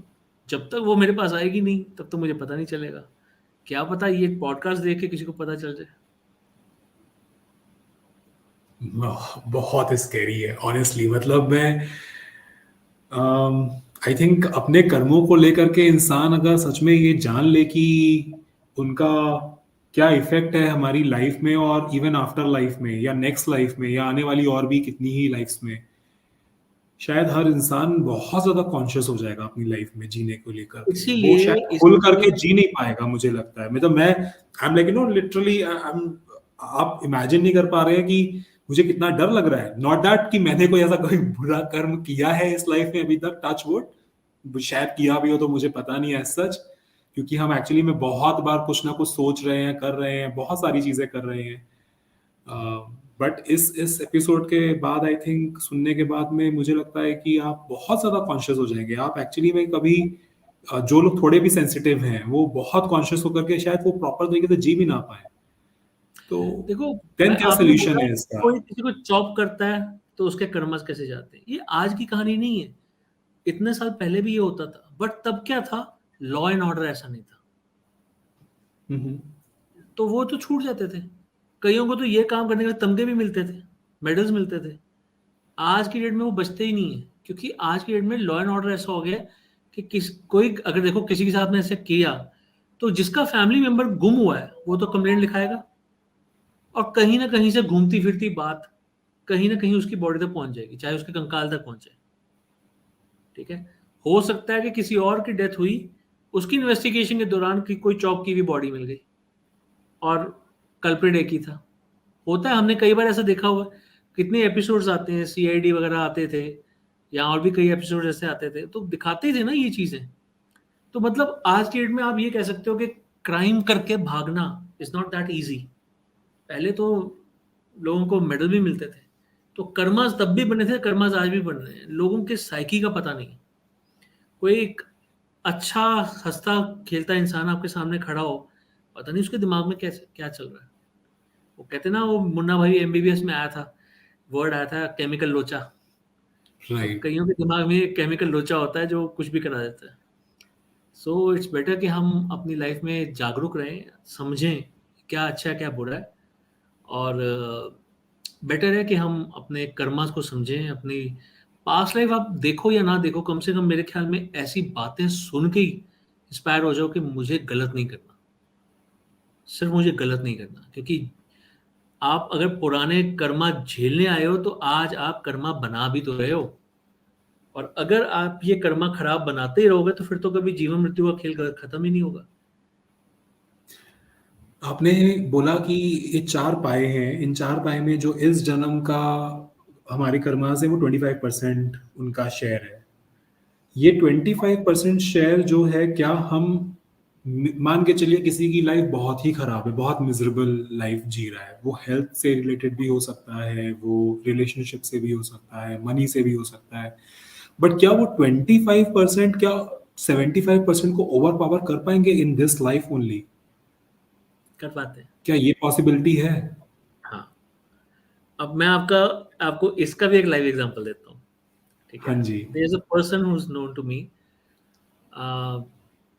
उसकी लाइफ में क्या था कि वो सिर्फ फीमेल बहनें थी, मतलब आई मीन जैसे कि सिर्फ उनके घर में फीमेल्स ही थी, बहनें ही थी। और पेरेंट्स जो थे वो अफोर्ड नहीं करते थे कि ज़्यादा कुछ कर पाएँ अपने बच्चों के लिए। पहली बेटी की शादी रिश्तेदारी उन्होंने करवा दी। दूसरी बेटी के लिए रिश्ता आता था, वो भी यंग एज में आना शुरू हो गया। कि पहली बेटी की शादी 16 साल की उम्र में हो गई थी। ओके। ठीक है, दूसरी बेटी के लिए भी उसी एज में रिश्ते आने शुरू हो गए। ठीक है, अब रिश्ते आ रहे थे, वो भी रिश्तेदारी से ही आ रहे थे। तो पेरेंट्स को ये था कि चलो अभी रिश्तेदार कह रहे हैं तो देख लेते हैं, छोटी है तो कोई बात नहीं, एडजस्ट हो जाएगी, मतलब अपने मन को मनाने वाली बात है कि एडजस्ट हो जाएगी, ये हो जाएगा वो हो जाएगा, पढ़ाई की क्या बात है। हम्म। तो जब ऐसे रिश्ते आते हैं तो कुछ ना कुछ तो कमी होती है। ठीक है, तो लड़की के जब देखने गए, रिश्ता देखने गए, तो उसके साथ प्रॉब्लम क्या थी कि उसकी एक उस लड़के की एक बाँव जो बाजू होती है वो पैरालाइज थी। ओके। घर का अकेला लड़का है। चाचा का भी कोई बच्चा नहीं था, और जो वो उसके पेरेंट्स थे उनका एक ही इकलौता बेटा था। तो प्रॉपर्टी बहुत थी, बहुत अमीर थे। तो यही बोला गया राज करेगी, राज करेगी, राज करेगी। तो वो लड़की समझ नहीं पाई कि मैं क्या करूं, अपने पेरेंट्स की शक्ल देखूं या अपनी लाइफ को सेक्रीफाइस करूं। तो रोना ही शुरू कर सकती है, और क्या कर सकती है, रो ही सकती है वो। तो वो रोई घर आके। अब उसकी माँ जो थी वो थोड़ी उसको समझाती है कि बेटा ना कर दे, ना कर दे, ना कर दे। तो कहती मैं कैसे ना कर दूं, जिस हिसाब से जहां से रिश्ता आया है वहां ना मैं कर सकती हूँ, मेरी इतनी औकात है, मेरी इतनी उम्र है। तो अल्टीमेटली जिन्होंने रिश्ता दिया था उन्हीं की तरफ से एक और उनकी छोटी बहन थी, तो उसने बोल दिया कि बेटा मना कर दियो, मना कर दियो। मतलब रिश्तेदारी में बात चलनी शुरू हो गई कि नहीं नहीं, हमने लड़की को कुएं में नहीं फेंकना। अगला रिश्ता आया कुछ टाइम बाद, उसमें भी एक बाजू में दिक्कत थी। तीसरा रिश्ता आया, उसमें भी एक बाजू में दिक्कत थी। ऐसे 3-4 रिश्ते जब आए तो उस लड़की ने बोला कि अगर मेरी किस्मत में यही लिखा है तो मुझे शादी नहीं करनी। तब उस लड़की की किसी नोन ने या फिर कह लीजिए किसी बड़े बुजुर्ग ने कहा कि क्या पता तेरी किस्मत में ऐसा कुछ लिखा है, पर किस्मत बदली जा सकती है, तू मंगला गौरी के व्रत किया कर। ओके। उसने तब से मंगला गौरी के व्रत शुरू किए, और ये काम आप ये मान लीजिए कि 19 साल की उम्र से लेकर 27 साल की उम्र तक हुआ है कि उसने सिर्फ वो आर्ट। फास्ट, हाँ, व्रत किए, उनकी पूजा की वगैरह वगैरह। बीच में कोई रिश्ते एक दो आते थे तो वो भी ऐसे ही आते थे, बाजू वाले। तो मतलब इतना सब कुछ चल रहा था कि वो एक बाजू तो बिल्कुल भी इनएक्टिव है, काम ही नहीं करती। 27 साल की उम्र में एक रिश्ता आया, out of caste, everything was okay, पढ़ा लिखा इंसान, दोनों हाथ पैर चलते हैं, पैसे की थोड़ी कमी थी। तो पेरेंट्स ने पूछा कि तुझे क्या लगता है, तो लड़की ने बोला मुझे ये लड़का पढ़ा लिखा लग रहा है, लग रहा है कि ठीक ठाक है, तो पैसा नहीं है इसके पास, कोई बात नहीं, पैसे के बिना गुजारा चल जाएगा। शादी की हाँ हो गई, रोका हो गया। अब जब पहली बार वो घर से गए, ठीक है, पहली बार जब वो घर से गए तो उस लड़के ने उस लड़की को बताया कि देख मैं तेको कुछ बताना चाहता हूँ, मेरा एक्सीडेंट हुआ था, मेरी एक आर्म में प्लेट डली हुई है, oh okay. But this arm is working very well. ठीक है, तो उस लड़की को वो चीज याद आई कि ये मेरे साथ तब से चला आ रहा है, मेरी किस्मत में ये लिखा था, पर ये जो मैंने इतने साल की तपस्या की, शायद इसकी वजह से मुझे आम तो खराब मिलनी मिलनी थी, पर एक्चुअली कम से कम वो वर्किंग आम तो मिली। ओके। तो इसका मतलब ये है कि अगर आपकी लाइफ में कोई तूफान आना है ना, तो आप अपनी हीलिंग से, अपने कामों से, अपने कर्मों से उस तूफान को, या फिर कहते हैं सूली में किसी ने चढ़ना है तो उसको एक कांटे के बराबर कर सकते हो। वो होगा जरूर, पर उसका इफेक्ट बहुत कम हो जाएगा। अब छोटा सा एग्जांपल और ले लेते हैं। अब कुछ टाइम प्लीज। पहले समुद्र में तूफान आया था गुजरात साइड में, राइट। तो क्या हम उस तूफान को रोक पाए? हमें तो पता था ना आ रहा है, हाँ जी। नहीं नहीं रोक पाए ना उसको। नहीं बट नहीं कम नहीं। से कम जितने भी लोग सी शोर के पास रहते थे या उस एरिया में रहते थे, अपने आप को सेफ जगह पे ले गए, अपनी जान अपनी माल बिल्कुल। की उन्होंने हिफाजत कर ली। राइट। ठीक है, तो उससे क्या हुआ कि हमारा नुकसान कम से कम हुआ। नुकसान हुआ, कुछ बिल्डिंग्स के साथ हुआ होगा, कुछ और चीजों के साथ हुआ, पर कोई मरा तो नहीं। तो यानी कि जो होना है वो तो होना है, बट अब आप पे डिपेंड करता है कि आपने कर्मा से कितना एफर्ट डाल सकते हो कि आप उससे बच जाओ, कितना मिनिमम इफेक्ट आए आपके ऊपर। ठीक है, तो ये चीजें होती हैं, इफेक्ट्स आते हैं। तो हमारे प्रेजेंट लाइफ के कर्मा जो हैं वो ऐसे हैं कि आपको, मतलब जो हॉरिबल चीज है उससे भी बचा लेंगे, पर टच तो करके जाएगा वो काम जो होना है वो टच तो करके जाएगा। तो ऐसा होता है। अमेजिंग। मतलब मैं, मुझे ऐसा लग रहा है कि मैं सुनता रहूं और आप बोलते रहे। तो खैर। मतलब हमारे पास जब भी कोई आता है इंसान, तो हमारे पास वो कोई एक नई चीज लेके आता है। कई बार सेम चीजें भी आती हैं, ऐसा नहीं कि हर स्टोरी का अलग स्टोरी होगी।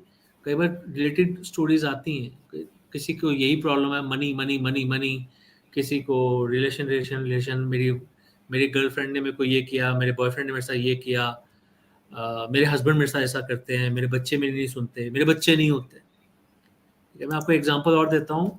एक लेडी आई हमारे पास, अब उनका कारण क्या था पास लाइफ करवाने का, कि मेरी शादी को 9 साल हो गए और मेरी कुंडली में पितृदोष है। ओके। पितृदोष में भी बच्चे होने मुश्किल होते हैं। अब वो तो शादी नहीं होती, शादी हो जाए तो बच्चे नहीं होते, रिलेशनशिप नहीं चलते, बहुत कुछ होता है, वो बहुत हॉरिबल चीज़ है। तो मेरे बच्चे नहीं हुए, 9 साल हो गए। तो मुझे जानना है कि ऐसा क्या कारण है, मैंने क्या किया था। सबसे पहले तो मैंने उनको ये समझाया कि बच्चा तो 2 लोगों के संगम से होता है, Right. Husband and wife. तो आप Right. अपने आप को ब्लेम क्यों कर रहे हो? हो सकता है कि Hmm. हस्बैंड की वजह से ऐसा Hmm. हो सकता है ना? मेडिकली कोई प्रॉब्लम नहीं दोनों को, बट Okay. कंसीविंग नहीं होती थी। तो वो कहती कोई बात नहीं, हम दोनों इस चीज़ को समझते हैं, पढ़े लिखे हैं। अगर मेरा कुछ नहीं निकलेगा तो मेरे हस्बैंड भी रेडी है Okay. मेरा करना। ठीक है जी। वाइफ का किया, वाइफ का ही निकल आया। Okay. तो फिर उन्होंने पूछा कि हस्बैंड का कराऊं? मैंने कहा देखो अब तो पता ही चल ही गया, तो कराना उनका या क्या ना निकला कराना। था? निकला था कुछ, अब इतना मेरे को पूरा याद नहीं है, पर मैं आपको ये बता सकता हूँ कि कुछ निकला था। तो मैंने उनको बोला कि आप हस्बैंड का Again, मत करो। related to Pedro Dosh. देखो उन्होंने कुछ किया था ऐसा, बट दैट वाज कि किसी के बच्चे के साथ कुछ किया था। ठीक है। Okay. तो क्या होता है, दासी होती दासी, एक घर में अमीर खानदान का घर है, उसमें बच्चा होता है। तो ज्यादातर बच्चे जो होते हैं अमीर खानदानों के, पुराने जमानों में भी नौकरानियां ही संभालती थी, नहलाना धुलाना वगैरह वगैरह। तो उनमें से एक लेडी थी जो कि खुद बांझ थी, उसका बच्चा नहीं हो Okay. सकता था। उसे इस चीज से चिढ़ थी कि इसका बच्चा हुआ है, क्योंकि वो उसको बार बार कहती थी, उसको प्रोवोक करती थी कि तू तो बांझ है, तू क्या जाने, तू तो बांझ है, तू क्या जाने। उसने कहा कि मैं बांझ हूं तो ले, तू भी देख ले। उसने नहलाते नहलाते बच्चे को डुबा दिया। Shit. तो वो ऐसा कुछ हुआ था। तो ऐसे मेरे पास कई केसेस आए मिलते जुलते, और मैं हर केस में ये बोलता हूँ हस्बैंड वाइफ दोनों में से किसी का भी हो सकता है। ये मत सोचो कि सिर्फ वाइफ कल्प्रेट होगी या सिर्फ हस्बैंड कल्प्रेट होगा। और पहली बात तो ये कि जो हो गया वो हो गया, उसके लिए एक दूसरे को कल्प्रेट मत मान लेना। वो बीत चुका है ना, वो लाइफ जा चुकी है, अब आप उसको सिर्फ भोग रहे हो। तो जब उनका पता चला कि आपके साथ ये है, तो मैंने उनके हस्बैंड के लिए मना कर दिया कि आप मत करो, क्या करो करोगे करके। पता तो चल ही गया कि क्या कारण है। तो हाँ जी. उसके बाद उन्होंने कारण अब पूछा कि इसका क्या हो सकता है। तो जो जो मैं रेमेडीज दे सकता था मैंने रेमेडीज दी, जो हम हीलिंग कर सकते थे हमने हीलिंग की। अब उस हीलिंग के बाद इफेक्ट्स ऐसे हुए कि उन्होंने हमें बताया नहीं। अच्छा, पहले वो कोशिश करते थे आईवीएफ की भी, वो भी नहीं होता था, Okay. वो भी नहीं टिक पाता था। बट इस दौरान इनका आईवीएफ टिक गया। और जब 4th मंथ प्रेगनेंसी चल रही थी तब उन्होंने बताया कि ऐसे ऐसे मेरा चल रहा है। और फिर बच्चा होने पे मैसेज आया था थैंक्स का, और बच्चा हेल्दी है, बहुत अच्छा चल रहा है, तो सब कुछ ठीक है। तो मतलब ऐसे एक केस मैंने आपको बताया, ऐसे बहुत से केसेस आए और बहुत से लोगों ने अचीव किया। तो मतलब आप ये समझ लो कि पीएलआर से सिर्फ कॉज पता चलता है। बहुत कम लोग होते हैं जिनको रेमेडी भी उसी से मिल जाती है। ऐसा भी मैं आपको एक एक्सपीरियंस बता सकता हूँ। बड़े अजीब अजीब Please. से रेमेडीज होती नहीं हैं। नहीं, please go ahead. एक बार एक लड़की आई, मतलब she was not married, but she was well educated. उनका आगे कहना था कि मैं आ, बचपन से सोई नहीं हूँ, मुझे बचपन से सपने आते हैं, मुझे तालाब दिखता है, कुंड दिखता है, उसमें लाशें दिखती हैं, और जैसे मेरी आंख लगती है मैं डर के उठ जाती हूँ। ऐसा मेरे साथ रात में कई बार 3-3 बार भी होता है। तो मतलब अगर आप कहो कि रेम स्लीप या फिर डीप स्लीप, उसमें मैं कभी गई नहीं, मैंने कभी देखा ही नहीं। तो मैं ये जानना चाहती हूँ कि ऐसा मेरे साथ क्यों हुआ। तो उनकी जब हमने पास लाइफ की तो उन्होंने किसी एक जगह के बारे में बताया, मतलब that is in India, India में ही है वो। और उस जगह की हमने पिक्चर्स भी निकाली, जो जगह उन्होंने बोली हमने उसकी पिक्चर्स निकाली, एग्जैक्ट सेम जगह थी वो जहाँ पर वो देखती Okay. बचपन से। तो उन्होंने देखा कि उनका किसी के साथ रिलेशन था, बट कास्ट सिस्टम का प्रॉब्लम थी। ये राजस्थान की बात है। तो कास्ट सिस्टम की वजह से किसी ने उन दोनों को ही मरवा दिया, बट लड़की बाद में मरी, लड़का पहले मरा था। और कई सारी लाशें जो थी वो कुंड में फेंकी गई थी, उसकी जैसे पूरी फैमिली की। तो अपने आंखें बंद करने से पहले, मरने से पहले, जो उसने लास्ट दृश्य देखा था वो तैरती हुई लाशें दिखी थी। तो वही तैरती हुई लाशें उसको दिखती थी। अब इतना तो वो करवा के चली गई, और मैंने तो वही बोला कि let all miseries fade away with the death of that body. अब उसके बाद उनको ना अमरनाथ जाना था। अमरनाथ यात्रा में। Okay. उन्होंने वहाँ से अपने स्टेटस वगैरह डाले, शेषनाग वगैरह वगैरह के, वो सारे स्टेटस डाल रही थी, और मैं कभी गया नहीं, तो इसलिए मेरे लिए एक एक्सपीरियंस था कि मैं भी उस यात्रा को उनके माध्यम से देख रहा था। वापसी में वो श्रीनगर आई, उनकी होटल में बुकिंग थी। तो होता है ना कि डल लेक में हम चलो एक शिकारा राइड ले आते हैं, वो शिकारा राइड लेने गई, तो वहाँ पर जाके एक जो बोट वाला था उसने आगे से पिच किया कि आप मेरे हाउस बोट में रहो। जब तक उसने पिच नहीं किया तब तक उन्होंने उसकी शक्ल नहीं देखी थी, और जब उसकी शक्ल देखी, he was the same person, he was the जो सेम पर्सन, लास्ट लाइफ में जिसके साथ में उनका, oh सेम shit, शक्ल। okay, नॉर्मली शक्लें नहीं मिलती, नॉर्मली शक्लें नहीं मिलती, वो okay, क्या मिलता है वो बाद में बताऊंगा, पर सेम शक्ल। और होटल होने के बावजूद उसने हाउस बोट ले लिया। एक अट्रैक्शन हो गया ना कि अब हाँ एकदम जी, से वो, एक तरह से अब सरप्राइज कहो या शॉक कहो, उसके लिए तो कुछ था ऐसा कि भाई ये क्या हो गया मेरे साथ, अभी तो मैं देख के आई हूँ, अब मैं यात्रा में हूँ, यात्रा में मुझे ये दिख गया। तो चलो हाउस बोट में रहती है, सब कुछ वहाँ पर एक नाइट स्टे करती है। अगले दिन सुबह जब चेकआउट होता है तो 12 बजे चेकआउट होता है, और ये उसको बोल देते हैं कि हम 2 बजे के आसपास करेंगे, भी हम उठे लेट हैं, हम ब्रेकफास्ट वगैरह करके थोड़ा लेट निकलेंगे, तो कोई बात नहीं। तो वो बाहर जैसे होता है ना, हाउस बोट में वॉक कर रहे हैं, ज़्यादा बड़ा कॉरिडोर तो होता नहीं है, थोड़ा सा वॉक कर रही थी, तो वहां पर आके वो उसको प्रपोज कर देता है वो लड़का शादी। प्रपोज करता है, shit, तो okay, ये सब कुछ उसने मुझे अपने चैट तो में बताया। हाउ कम उसने प्रपोज कैसे किया? उसने उसने भी रिकग्नाइज किया लड़के था ने वो कि प्रपोज किया, उसको एक अट्रैक्शन हुई उसकी तरफ, वो कुछ नहीं जानता था, हाँ, वो दैट्स कुछ व्हाट आई नहीं एम जानता। आस्किंग। हाँ, वो हाँ, कुछ नहीं जानता था, एक मन में आता ना कि मैं इसको प्रपोज करूं, तो ओके, उसने प्रपोज किया। तो जब उसने मेरे को ये सब कुछ लिख के भेजा कि ऐसे ऐसे उसने मेरे को प्रपोज किया, तो मैंने कहा आगे से आपने क्या किया? कहती सर मैं बहुत प्रैक्टिकल हूँ, पहले जन्म में मरवा दिया था, यहाँ भी मरवा देगा, मैं हिंदू हूँ, ब्राह्मण हूँ, वो मुस्लिम है, नहीं हो पाएगा। तो ओके, ऐसे उसने उसने लिख के मेरे को भेजा, and we were just laughing, मतलब उधर से वो लाफ कर रही होंगी, इधर से मैं लाफ कर रहा था। बट उसके बाद मेरी 1-2 बार उनसे बात हुई, उनसे मेरे को यही पता चला कि अब उनको भरपूर नींद आती है, अच्छी नींद आती है, अब वो दृश्य उनको नहीं दिखते। तो मतलब ये भी एक एक्सपीरियंस रहा है। जैसे जैसे मैं आपने आपको जी जी आपने बीच में बोलिए। एक चीज कही थी कि शक्लें नहीं मिलती हैं, पर मैं बताऊंगा क्या मिलता है, मुझे वो बताइए, I am just curious to know that thing.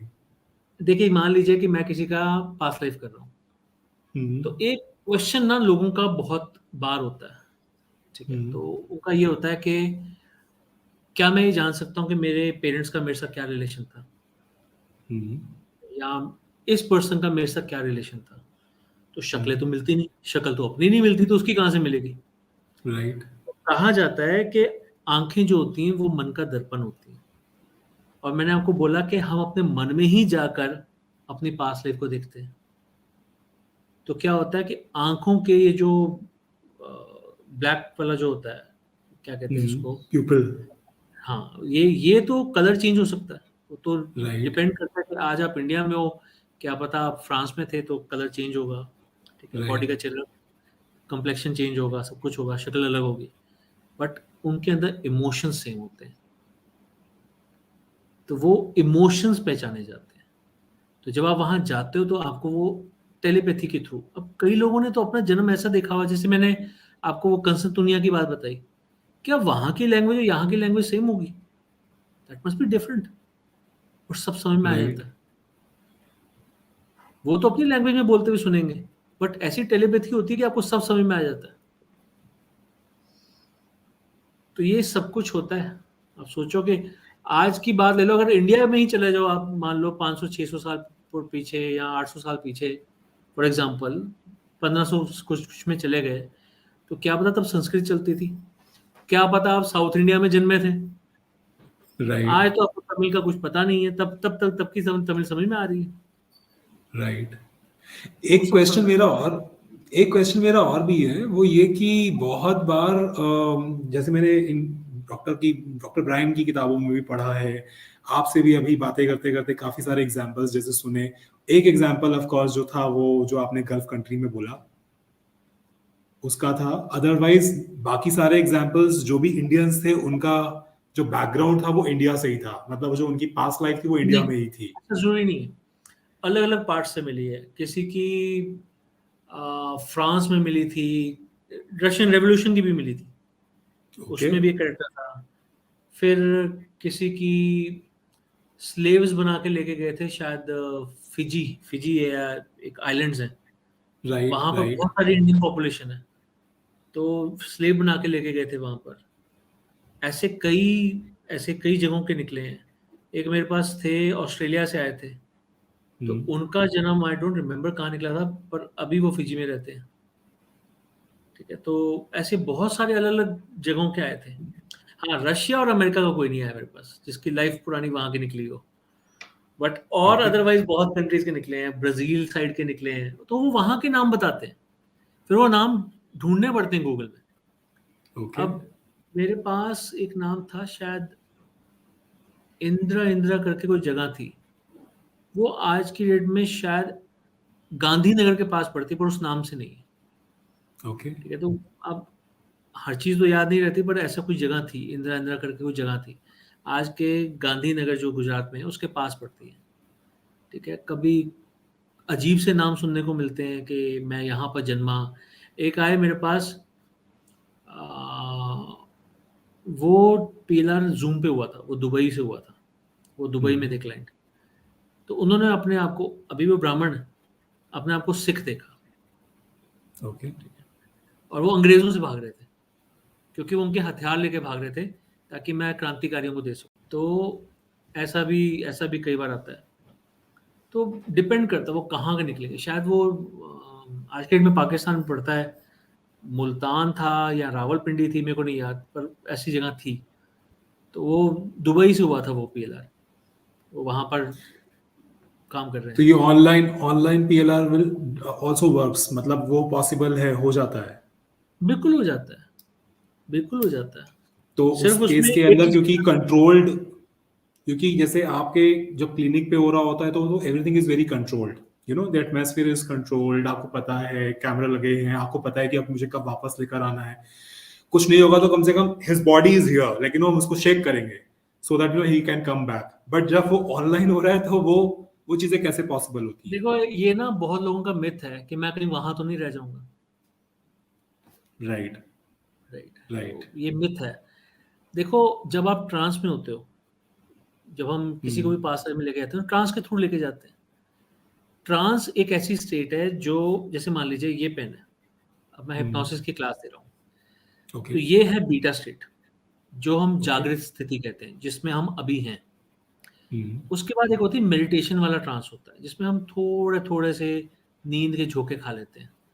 ये है अल्फा स्टेट। ठीक है, ये पॉइंट आपको नजर आ रहा है, ये बिल्कुल जी टिप के जी, साथ इधर। ये एब्सोल्युटली। है थीटा स्टेट, ये बहुत ही क्लोज होता है इस स्टेट के। ये होती है डीप स्लीप, डेल्टा स्टेट, ये होता है थीटा। Okay okay. तो जब इंसान यहाँ होता है ना, तब वो पीलर में जाता है। ठीक है, अब इसमें अगर मैं उसको छोड़ दूं तो दो चीजें होंगी, या वो सो जाएगा, और या वो जाग जाएगा। ओके। वो कितना ड्रिफ्ट कर रहा है ना किस तरफ, वो डिपेंड करता है। कई बार तो कई लोग ऐसे होते हैं कि जैसे मान लीजिए ये रिमोट है, अब हाँ स्पेशली जी। हमें परमिशन लेनी होती है कि अगर आप सो गए तो मैं आपको उठाऊंगा कैसे, मैं आपको छूना मेरे को अलाउड है, परमिशन ग्रांटेड है। तो हम पहले ओके से फीमेल्स के साथ नहीं, मेल्स के साथ भी पूछते हैं। कई लोग ओके। एतराज करते हैं, क्यों छुआ हाँ आपने। जी तो हाँ ये जी। हमारे एक एथिक्स है, हर हिप्नोथेरेपिस्ट को पहले से परमिशन लेनी होती है। तो हम पहले पूछ लेते हैं कि आपको कैसे छू सकते हैं, हाथ से, या मैं नॉर्मली हाथ से छूता ही नहीं हूँ। मैं उनको पहले बोलता हूँ मैं अपने फ़ोन से छूँगा या फिर मैं अपने रिमोट से छूँगा, so do you allow me. तो नॉर्मली अलाउ करते हैं। तो जो लोग ड्रिफ्ट हो रहे होते हैं नींद की तरफ, उनको ऐसे ऐसे उठाना पड़ता है, ऐसे ऐसे। तो वो ऐसे ऐसे, तो ऐसे ऐसे झटके लगते हैं उनको। ठीक है, वापस आते हैं। तो वो क्या होता है, जब जब वो ऐसे जा रहे होते हैं तो मैं उनको उठा रहा हूँ, तो वो वापस इधर को आ जाते हैं। ठीक है, यानी कि इस तरफ जा रहे हैं, तो फिर वापस मुझे उनको ट्रांस में लेके जाना होता है। तो वो नेविगेशन का काम है मेरा। सो जब आप राइट को, नेविगेट कर रहे, मैं समझ गया, पर जब आप नेविगेट, देखो ये फिजिकल एटमॉस्फेयर में फिजिकली किसी को नेविगेट करना, खास करके जब वो ड्रिफ्ट कर रहा हो टुवर्ड्स स्लीप, तो मतलब जरूरी है। पर ऑनलाइन ये कैसे पॉसिबल होता है? ऑनलाइन आप ऑनलाइन कैसे ना करवाते हैं? हो जाता है। देखो, बहुत से लोग होते हैं बहुत रिसेप्टिव होते हैं। ठीक है, बहुत से लोग रिसेप्टिव होते हैं। और देखो, जो लोग नहीं आ सकते, कुछ लोग होते हैं जो सिर्फ ट्राई करना चाहते हैं, ठीक है। तो अब कुछ ना कुछ तो साधन है ना, और ऐसा तो है नहीं कि 0% चांस है, हो रहे हैं लोगों के, तभी तो हमने अपने यूट्यूब चैनल पे चढ़ाए भी हैं। हमने ओके यूट्यूब में जूम वाले चढ़ाए हैं, जो हमने जूम पे किए हैं। ओके वो जो मैं आपको दुबई वाला बता रहा हूँ, वो भी मैंने चढ़ा रखा है, वो भी है ओके वहां पर। ओके हमारे यहाँ पर एक बहुत मशहूर वो हैं, मेकअप आर्टिस्ट हैं, या आई डोंट रिमेम्बर उनका प्रोफाइल, बट निशा लांबा नाम बहुत मशहूर है। अगर आप इंस्टा पे या फिर यूट्यूब में देखें, उनके बहुत फॉलोअर्स हैं। उनका भी ओके पीलर किया, तो उन्होंने तो फीडबैक भी दिया था, ठीक है। तो ऐसी बहुत सी चीज़ें होती हैं जो, उनका तो खैर लाइव हुआ था, मैं उनके लिए क्या बोलूँ, उनका तो लाइव ही हुआ था, हमारे सेंटर पे आई थी वो। तो ऐसे बहुत से लोग हैं जो करवाते हैं। अब फिजिकली जो नहीं आ सकता, जो दुबई में बैठा है, वो साल में एक बार आएगा, और ज़रूरी नहीं है कि वो दिल्ली का ही हो, किसी और सिटी का हो सकता है, तो वो राइट। रुक नहीं सकता। ऐसे बहुत से लोग हैं जो किसी को बताना नहीं चाहते। मेरा तो नेक्स्ट इसीलिए क्वेश्चन एक्चुअली में रिलेटेड इससे ही था कि जैसे आपने यूट्यूब पे उनका वीडियो डाला या किसी का लाइव किया, तो वो आप आई एम श्योर परमिशन लेते होंगे पहले उनसे, हम राइट? परमिशन लेते हैं। कुछ लोग पहले कहते हैं कि नहीं नहीं, मेरा फेस नहीं दिखना चाहिए, तो रिबटल्स होते हैं। देखो, रिबटल क्या होता है कि हम उनको ये पूछते हैं कि क्या हम आपका लाइव यूट्यूब डाल सकते हैं, और वो अगर हाँ बोल देंगे ना पूरी चीज़ के लिए भी, तब भी हम उनकी पर्सनल चीज़ नहीं डालते, क्योंकि हम सिर्फ लोगों को ये दिखाते हैं कि हो सकता है। मैं तो अपनी ओके स्क्रिप्ट भी पूरी नहीं डालता, क्योंकि 1.5-2 घंटा जो होता है, इसको देखेगा कौन इतना लंबा।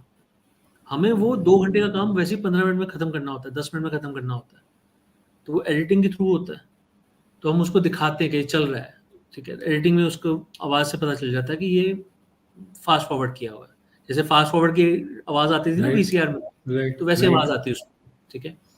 फिर जब उनकी पर्सनल चीज़ें आ जाती हैं, बहुत पर्सनल, किसी ने बता दिया कि मैं यहाँ रहता था, ठीक है, ये सन था, मैंने ये पहना हुआ था, वो तो ठीक है, बट उसकी लाइफ में हुआ क्या, उसने किया क्या, वो नहीं हम दिखाते। ओके तो पहले एक तो हम उनको ये बताया, कोई अगर ये भी बोल भी देना कि हाँ चढ़ा दो, मुझे कोई प्रॉब्लम नहीं है, तो तब भी हम ये नहीं दिखाते, ठीक है।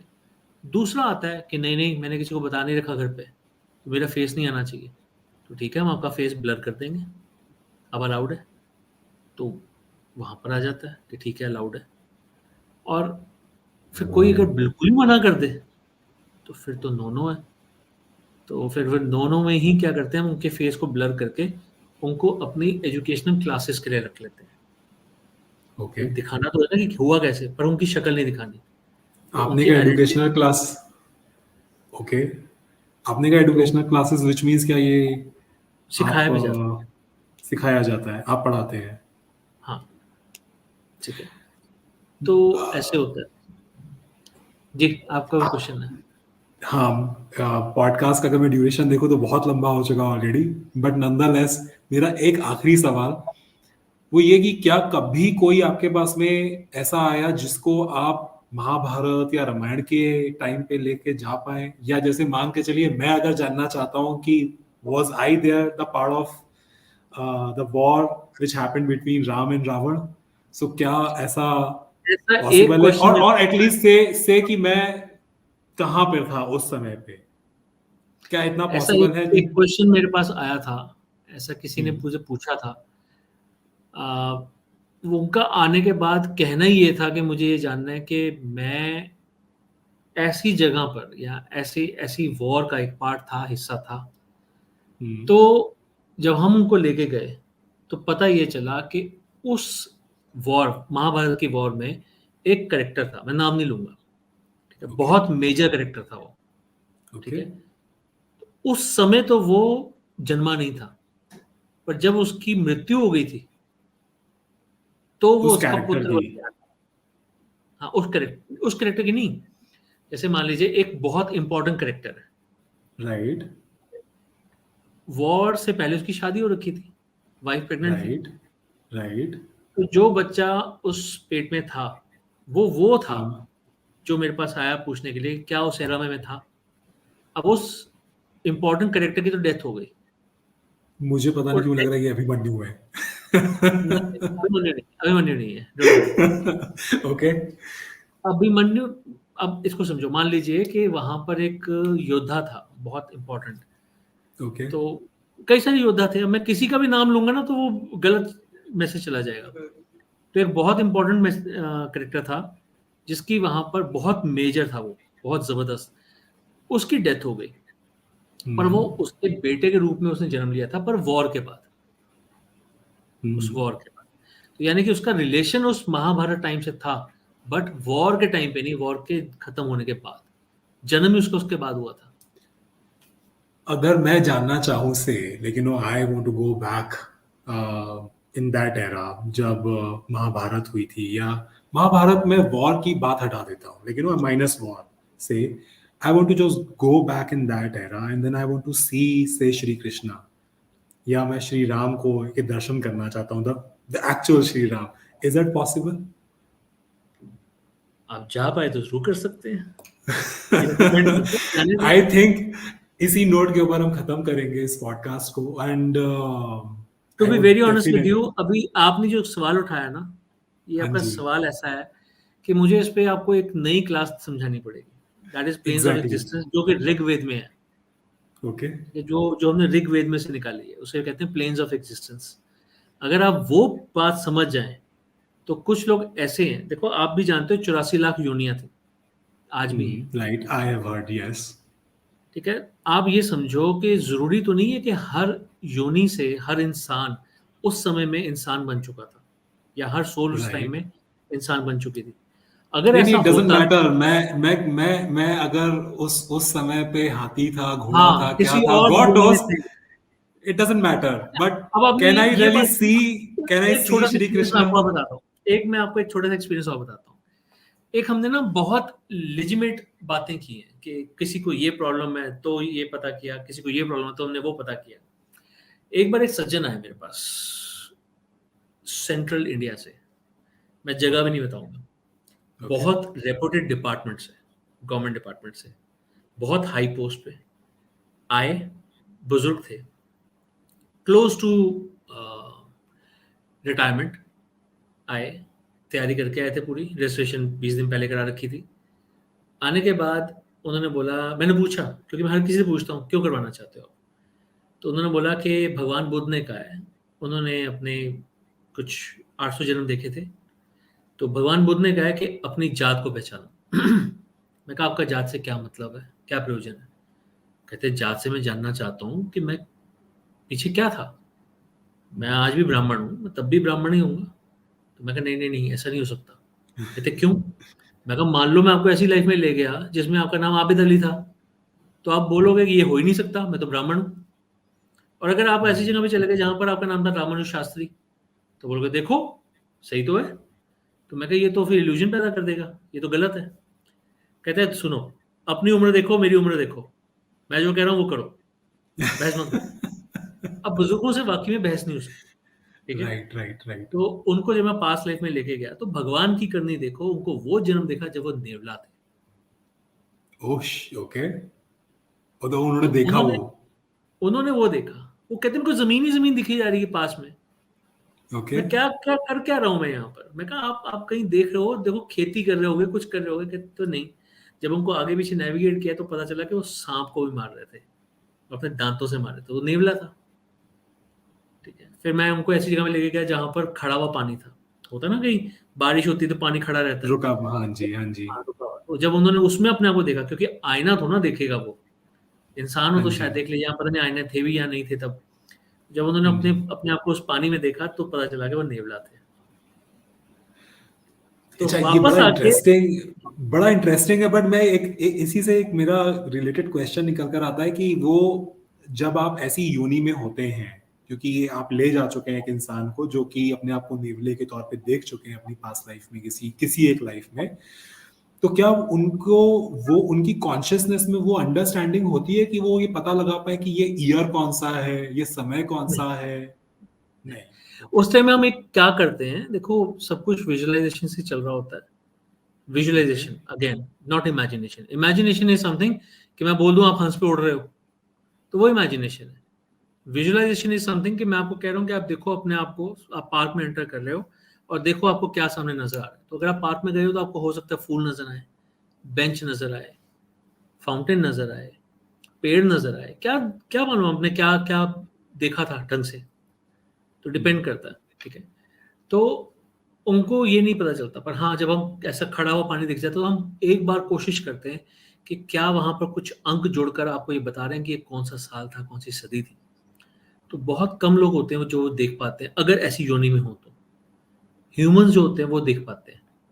ओके। ठीक है, तो वो ऐसा चल जाता है।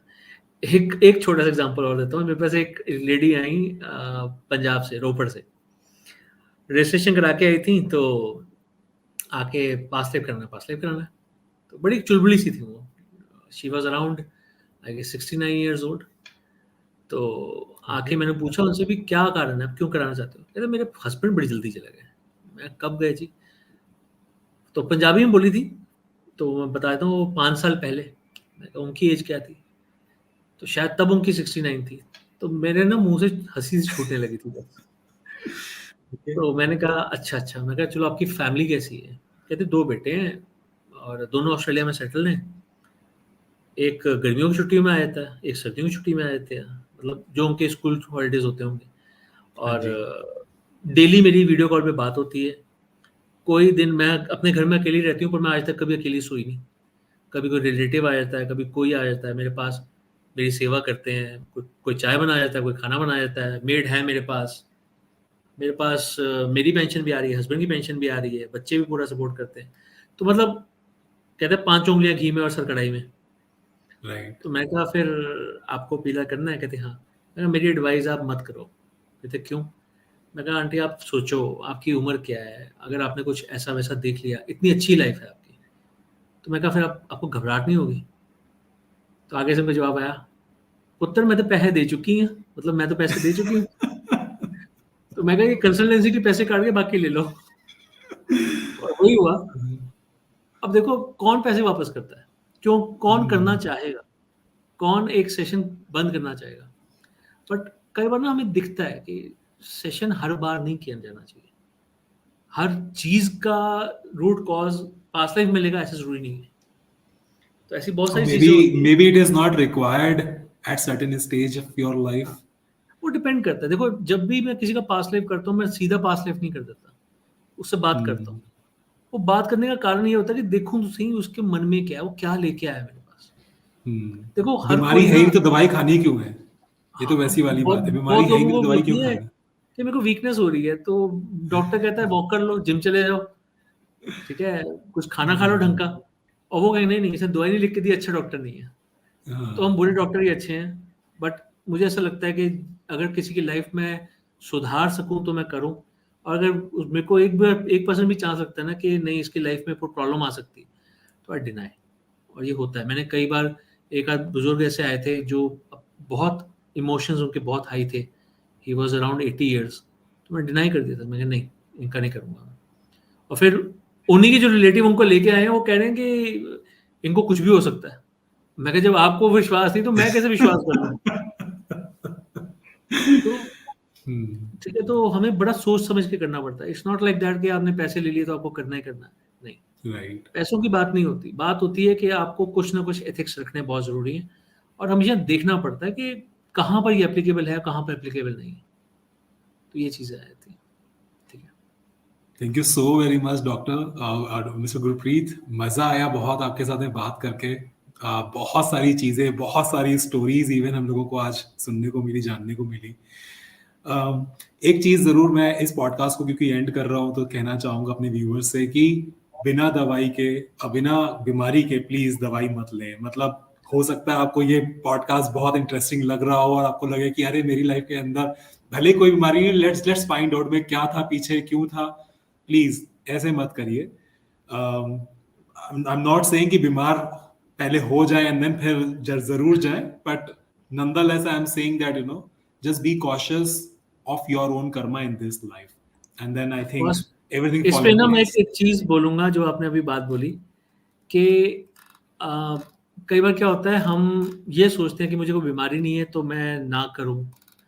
पर जैसे मैंने बोला कि भगवान बुद्ध ने खुद कहा हुआ है कि अपने आप को पहचानो, तो ये एक साधन है। पता है क्या, अगर कोई अपनी पास्ट लाइफ करवा लेता है ना, तो उसे ये समझ में आ जाता है कि मैं जो हूँ, मैं ये शरीर नहीं हूँ।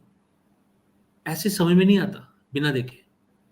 जब कुछ समझ आता है ना कि पहले मैं कुछ और रह चुका हूँ, आज मैं कुछ और हूँ, तो समझ जाता है कि शरीर मैं नहीं हूँ, मैं सोल हूँ, मैं स्पिरिट हूँ। तब उसके लिए पाप पुण्य से ऊपर उठना आसान हो जाता है।